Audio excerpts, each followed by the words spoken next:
Salam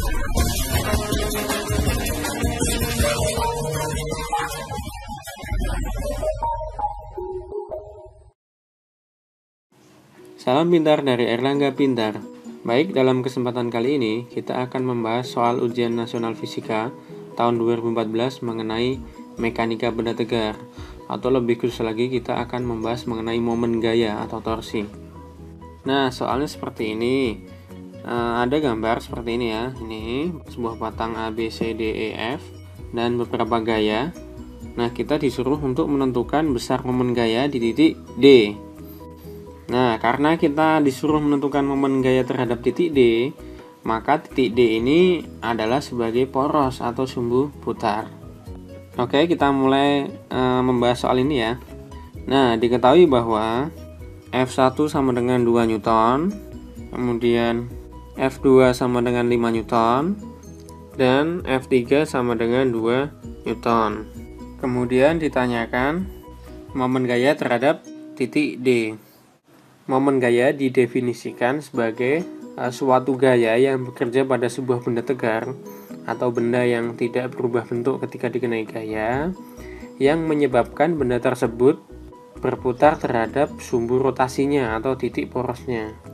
Secara matematis, momen gaya dapat dituliskan sebagai hasil perkalian vektor antara F dan D, di mana F ini adalah gaya yang bekerja pada benda, kemudian D adalah jarak antara garis gaya dengan sumbu putarnya yang ditarik secara tegak lurus.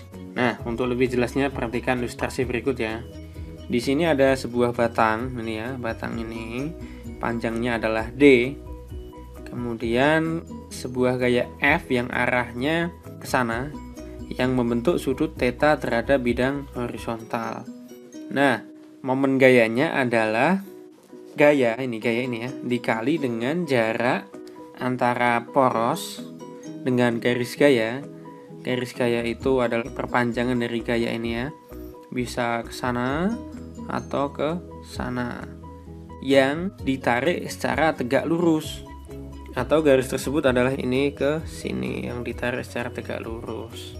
Nah, apabila ini adalah panjangnya D dan sudut ini theta, ini sehingga ini juga sama dengan theta karena saling bertolak belakang, maka panjang ini adalah D sin theta. Sehingga torsi yang dihasilkan oleh sistem ini adalah TOS sama dengan F D sin theta. Sampai di sini bisa dipahami ya.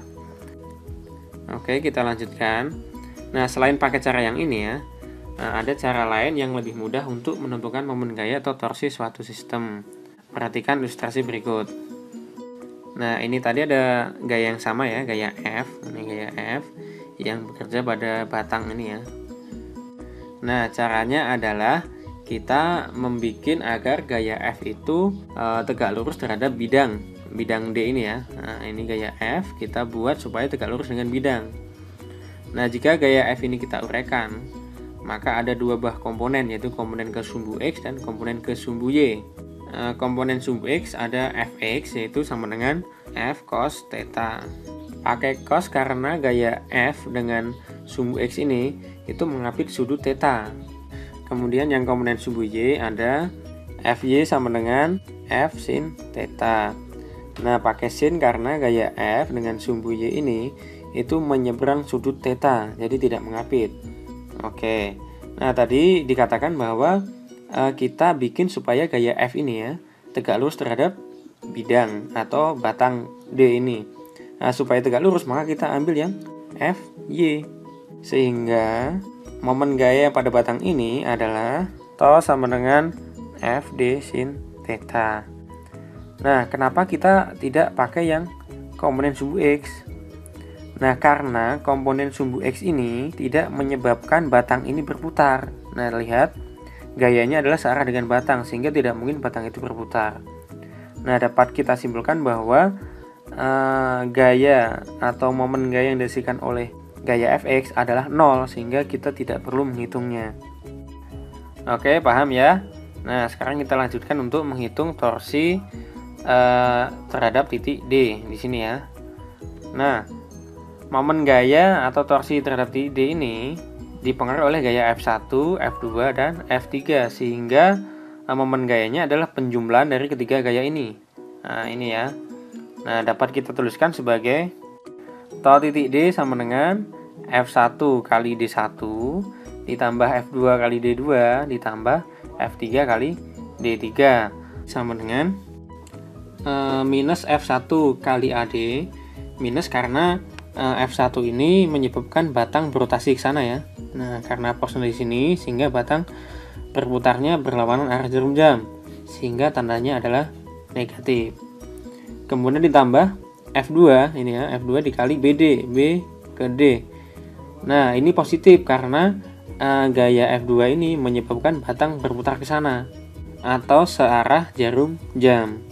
Kemudian dikurangi F3 dikali DF sin 30. Nah, perhatikan bahwa ketika gaya F3 kita tegak luruskan terhadap bidang sana ya, maka komponen gaya yang bekerja di situ adalah komponen gaya yang ke sumbu Y atau F sin 30. Nah, seperti contoh yang ini tadi ya. Nah, jadi yang tegak lurus terhadap bidang adalah komponen yang sumbu Y, sehingga kita pakai yang sin. Hasil ini akan menjadi seperti ini, kemudian sama dengan seperti ini, sehingga diperoleh hasil to sama dengan positif 2 Newton meter. Nah, tanda positif ini menyatakan bahwa arah gerak rotasinya adalah searah jarum jam. Sehingga jawaban soal pada pembahasan kali ini adalah yang A 2 Newton meter. Bagaimana? Mudah-mudahan bisa dipahami ya. Oke, sampai berjumpa di pembahasan soal-soal fisika selanjutnya.